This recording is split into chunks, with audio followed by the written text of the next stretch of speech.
Sejarah dinar dalam dunia Islam. Duit shilling pertama yang boleh dikaitkan dengan orang-orang Islam telah ditempa pada zaman Khalifah Uthman radhiyallahu anhu. Shilling ini ditiru daripada dirham Sasanian Yazidiyyin ketiga.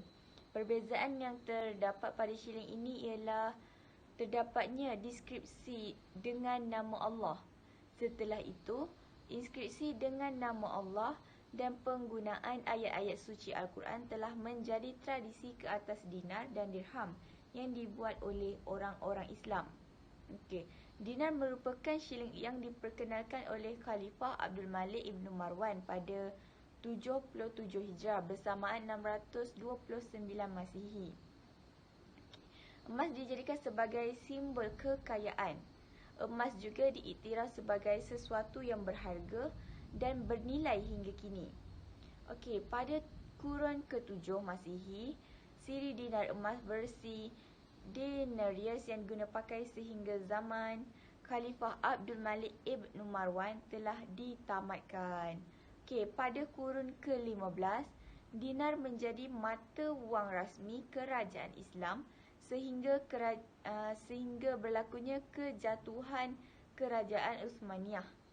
Okey, sejarah telah berulang kali menunjukkan bahawa wang kertas menjadi alat untuk merampas kekayaan umat Islam dan ianya selalu gagal. Sifat dan keturunan emas. Emas merupakan logam berwarna kuning yang berkilauan. Ia perlu dilombong kerana ia tidak boleh dicipta. Emas boleh menjadi warna seperti delima atau hitam apabila ia dibahagi secara halus. Emas juga boleh ditempa dan dimulurkan sehingga 1 gram emas yang ditempa itu menjadi 1 kerajang yang bersaiz 1 meter lebarnya. Okey, emas yang dialoikan kebiasaannya dijadikan sebagai perhiasan seperti gelang, cincin dan sebagainya. Emas merupakan pengairan elektrik yang baik. Emas juga muncul sebagai logam industri pada abad ke-20. Okey, karat adalah ukuran ketulinan emas dalam aloi. Karat mewakili setiap nisbah ketulinan 1/24. Okey, 24 karat merupakan karat emas yang tulen, manakala 18 emas 3/4, manakala 18 karat emas 3/4 daripada emas dan 1/4 daripada aloi.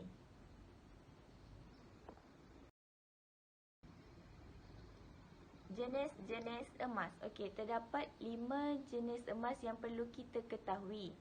Okey, yang pertama adalah emas 999. Yang kedua adalah emas 950. Ketiga, emas 916. Yang keempat, emas 835 dan yang terakhir adalah emas 750. Okey, setiap jenis emas ni mempunyai perbezaan tersebut. Okey, emas 999. Ia mempunyai kandungan 99.9% emas. Maksudnya dia adalah pure emas yang sebenar. Ia tidak dicampur dengan bahan-bahan lain seperti besi, aluminium dan sebagainya. Okey, dia dikenali juga sebagai emas 10 dan emas 24 karat. Kebanyakannya ia adalah berbentuk gold bar. Okey, seterusnya emas 950. Emas 950 ialah emas yang dia mempunyai kandungan 95% emas. Yang 5% itu adalah campuran kandungan lain seperti besi, aluminium dan sebagainya. Ia dikenali sebagai emas 23 karat ataupun yang familiar adalah emas Kelantan. Okey, emas 916. Okey, emas ni sangat famous. Okey, dia punya kandungan mempunyai 91.6% emas. Manakala 8.4% pula adalah campuran kandungan lain seperti besi, tembaga, aluminium dan sebagainya. Okey, ia dikenali sebagai emas 22 karat. Dia amat terkenal dan popular di kalangan peminat emas di seluruh Malaysia. Seterusnya adalah emas 835. Okey, emas 835 ini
Seterusnya saya akan menjelaskan kepentingan dinar emas.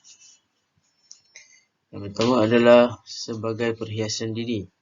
Orang ramai mula mengalih perhatian ke arah pengumpulan emas. Mereka melakukan perkara tersebut untuk mendapatkan perhiasan impian mereka. Apabila harga emas adalah antara yang paling rendah ketika ini, iaitu mereka membeli emas kerana ia dapat digunakan sebagai penggunaan jangka masa panjang.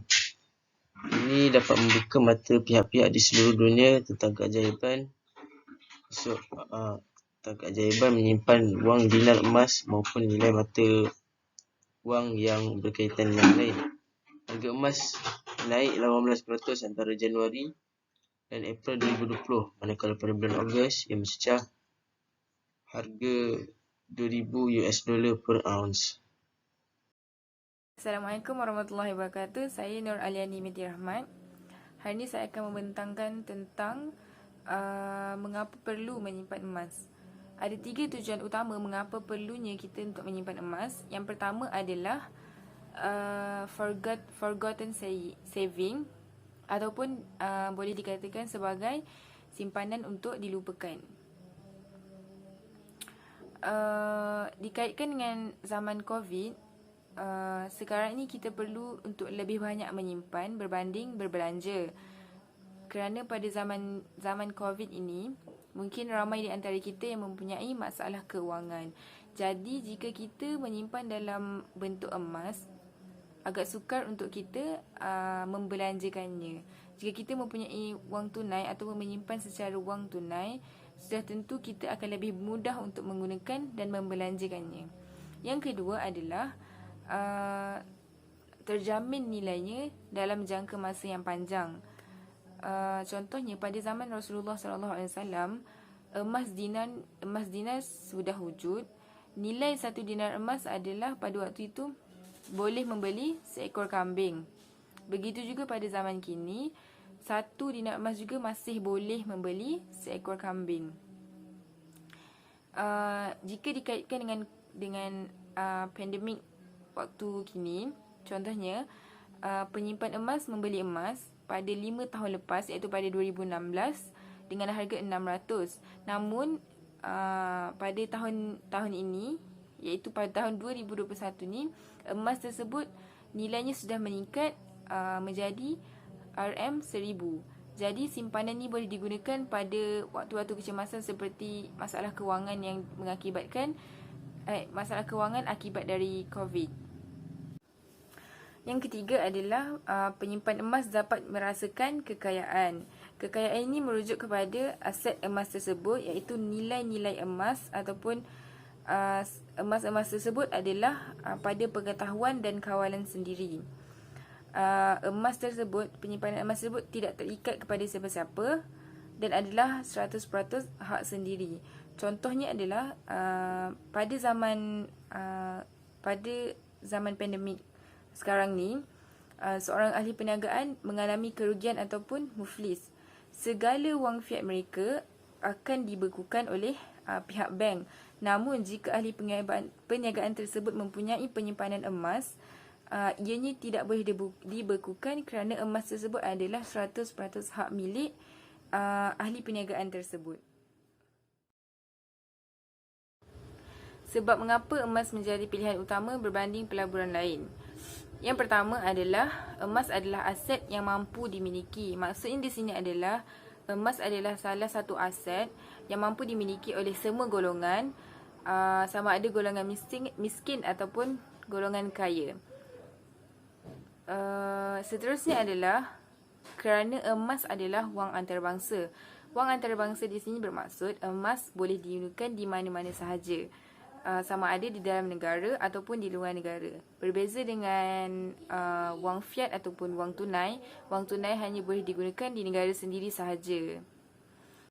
Emas juga tidak mempunyai inflasi. Nilai emas sama sahaja dan tidak pernah berubah.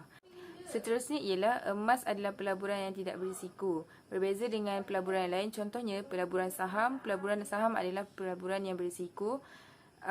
Jika pelabur menghadapi kerugian, maka kerugian itu adalah kerugian yang sangat teruk. Berbeza dengan emas adalah pelaburan yang tidak mempunyai kerugian, malah mempunyai keuntungan yang sangat menarik. Seterusnya adalah emas adalah aset mudah alih. Maksudnya di sini emas boleh dibawa ke mana-mana. Berbeza dengan aset-aset yang lain seperti harta tanah ataupun rumah. Mustahil untuk aset-aset tersebut untuk dibawa ke mana-mana. Seterusnya adalah tiada siapa pun mengetahui. Maksudnya di sini adalah apabila seseorang menyimpan emas, berapa banyak emas yang disimpan oleh pelabur tersebut, hanya pelabur tersebut sahaja yang tahu. Menurut Robert Kiyosaki, emas adalah salah satu simpanan yang tidak mempunyai rekod dalam sistem kewangan. Assalamualaikum warahmatullahi wabarakatuh.